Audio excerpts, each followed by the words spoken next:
I used to think everything is money, and now I think I was damn right. The millennial midlife crisis is a spiritual awakening. How on brand does that feel? And it's not just any spiritual awakening, it's also coupled with a tremendous desire to overthrow a capitalist system that has been oppressing people and really just get rid of the whole patriarchal bullshit that we've been living with. That's our midlife crisis. Boomers got to buy sports cars and start drinking at work for their midlife crisis, and we have to cure the karmic energy of the last 2,000 years. Look, I mean, I have always joked that as millennials, we're gonna have like the best bragging rights to our grandkids. We'll be like, we graduated into a recession, we went through a pandemic, we cured 2,000 years of oppressive patriarchy. So what I say goes, you understand? But we won't do that because we're millennials. So we'll be like gentle grandparenting. Be like, I understand that it feels a little bit warm in here, but your grandmother and I saved the universe by raising to a higher spiritual plane. And I think we can just take a deep breath and count to 4. Now, as many of us are starting to creep up upon these middle ages, it seems as if some of these milestones that we saw our past generations, our parents, our elders hit, you know, in the decade or two, not so long ago, it feels like. It seems somewhat unattainable for modern generations, such as Gen Z and most definitely millennials, which with, you know, settling down, building a family, buying a house, having somewhat of a career, used to be kind of structured by the age of 25, is now being pushed off to 30, 35, 40. Hey, it might never even ever get figured out as far as you ask the average individual living in modern day. So in this video, we're going to discuss how generations seem to be throwing a fit about how the modern society is not really in their favor, and part of the playbook that's been made for us is kind of been overpriced, overplayed, and not really accommodable for modern day society. So, despite which generation you find yourself in or which tax bracket you fall into, don't forget to leave your thoughts, opinions down below in the comments. I always love to read through those and respond to the ones I see fit, as well as a huge shout out to thank you guys checking out these videos daily. I want to appreciate you guys, and I want to give a lot of acknowledgement to thank you guys checking out those links down below in the description. Those are some of the best ways to support me and the content around here. So, let's begin this shit show. So I saw this video going around about some older woman who's like this high-level executive asking the question, like, why can't I get Gen Zs and millennials to care about work? And I'm going to explain it to you. I'm not going to tag her because I'm not trying to dunk on her at all, but I think it's very important for older people to get this message. Why don't younger people care about work? It's because you need to think about incentives. That is ultimately what somebody's perceived work ethic comes down to, is how are they incentivized? And our incentives as a generation have completely shifted. Your incentives, what was in it for you was that if you work hard, you can afford the American dream, the family, the vacations, the cars, whatever you want. Whatever you wanted to do with your wealth, you could do that. With us, we can't afford anything. Anything. And I need you to truly break down the math. If you're having a hard time understanding, I want you to truly break down the math. If a millennial or a Gen Z works very hard to earn a 6-figure salary, okay, so let's say they sell their soul to a company in order to obtain that 6-figure salary, really do the math. What is that going to get them? Once you really break it down and understand the finances of young people, you will realize it is nothing. So what is in it for young people to care about work? What is in it for them to work hard, to truly sell their soul to this company? What is in it for them? Like, all that they're doing is selling their soul to just scrape by.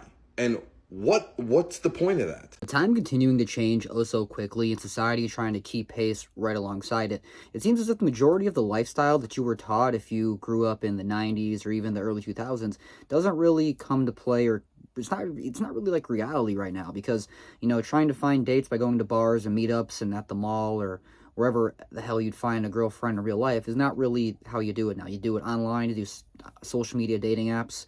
Hell, you go through Facebook dating. You don't really meet people in line. If you were to approach a woman in line, if you were to approach a woman in line at a grocery store or somewhere, even at the bar in person, you're probably going to think you're a weirdo. Now, we can do it right, and if you're attractive, you might have better odds of this than not. But if you're the average male and you probably think you're more attractive than you are, it probably won't go in your favor, buddy. So I'd more so just recommend you stray away from that. Now, some of you women who watch this might say, no, I would love if a man came up to me, but how often would you really... Has it happened? And do you really think that that's how you would react? Or would you be like, ooh, bother me. What a weirdo. That's how a lot of men expect it to go. And with the ego being so fragile in modern generations, I don't really think we can handle a lot of these in-person rejections. We're a lot more acceptable to these online swipe, and then eventually someone that you paid the premium version will take you out on 3 dates before ghosting you. It's kind of the modern day dating scene, I guess.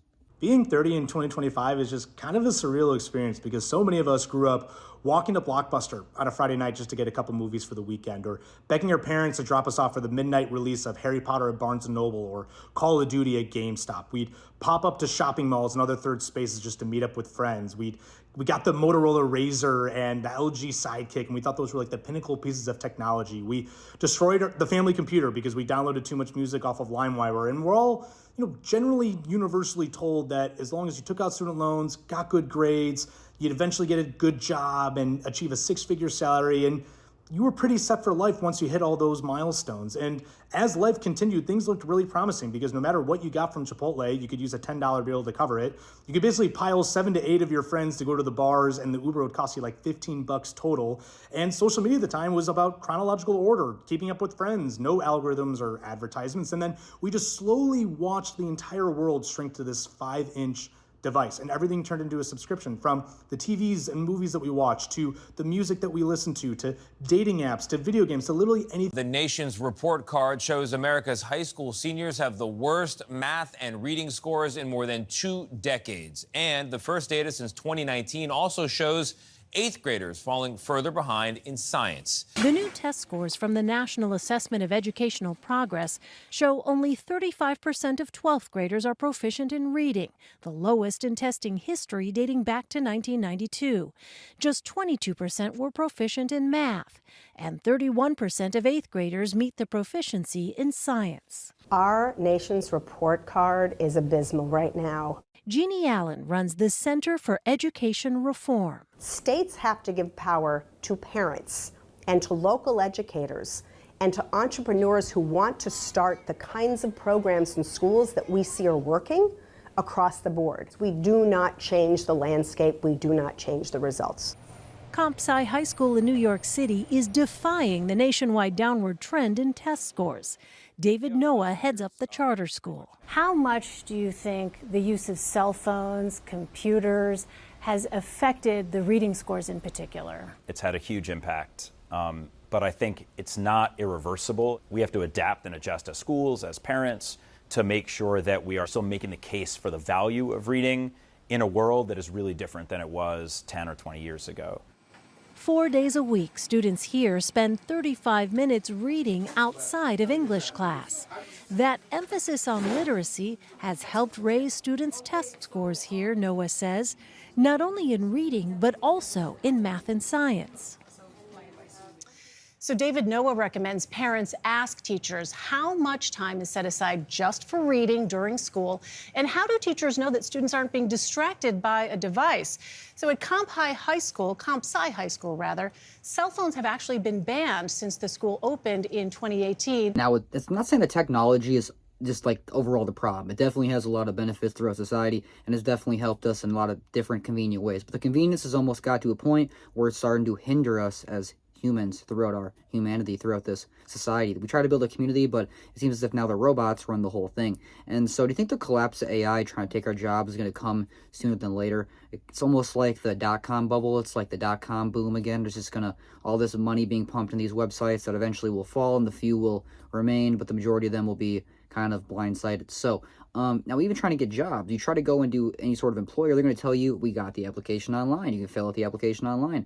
Then you'll get, reached out to an AI bot potentially, and then it'll be 3 months before you even get, if you do get hired, it'll reach out to you in 3 months. It already has 20,000 applications to go through. So it's kind of a weird situation right now in terms of a career, because even if you were to go to college, a lot of people, millennials, a lot of you guys in the comments reaching, somewhat of the millennial age, and now Gen Z's getting out of college, finally jumping into the job market, realizing it's not as secured as they once thought. They're sitting here with these degrees and lump sums of debt that are racking up in interest far higher than their minimum debt payments already, and they really don't know what to do. They can't really find themselves, juggling these 2-3 minimum wage jobs, as well as all these side work, gig work options that are now completely oversaturated and don't really make the average person that much money if you really want to break it down. Seems as if in modern day society there's not much hope among the generations, and despite which tax bracket you fall into or generation you are in, feel free to leave your thoughts and opinions down below regarding anything discussed in today's video, as well as other topics you'd like to hear me touch on in the near future. I did recently, just earlier today, release a community post touching on how I've been experiencing a rough season in my life. I detailed a couple different issues revolving that regarding this said topic, and a lot of you guys did actually come through and show a lot of support, and I want to give a lot of acknowledgement, and I'm more than grateful the handful of you guys who have been doing that. I never really expected when I first started this page, this channel. The whole point was to grow a community of like-minded individuals who, you know, care about said topics and who want to push these types of conversations to kind of not necessarily make a solution, but make them kind of well known, and like maybe some of us feel a little bit more heard and less alone in some of these measures. And I knew a lot of people could relate to a lot of this stuff I talked about, and it's kind of been overwhelming how many people do relate to this, not only in the area I'm from in the world, but all around in the entirety. So I'm more than appreciative. It's really inspiring how many people genuinely support me to the point to actually check out those links down below in the description. And there's been many times where, you know, a lot of you guys have pulled through for me and have got me out of certain situations I never really expected that to be the case. So again, I've never really been one of those creators who asked for donations, but earlier today when I genuinely had to reach out for support through my community, it was genuinely inspiring, overwhelming, and humbling to see how many people actually pulled through for me so quickly. So God bless. I want to appreciate everybody who has been supporting me, whether that's just watching the content for free daily or actually going above and beyond and checking out those links down below in the description. Every donation goes mostly towards my survival, so I want to appreciate that. I'm a pretty small creator, and a lot of people think that every YouTuber makes a lot of money. I'm just now starting to make even a few bucks off of any of my online journey, online creation. So usually a lot of the creators are more crowdfunded, but I don't really plan to ever take money from my audience. But a lot of you guys do encourage me to have the links down there, and a lot of you guys really do are very kind with your free will. So God bless. Hope you enjoyed this video. It's kind of like I got for this one, but I really want to point that out and at least touch on that in a video. So here's the one for that. So that's kind of all I got for this. So bye.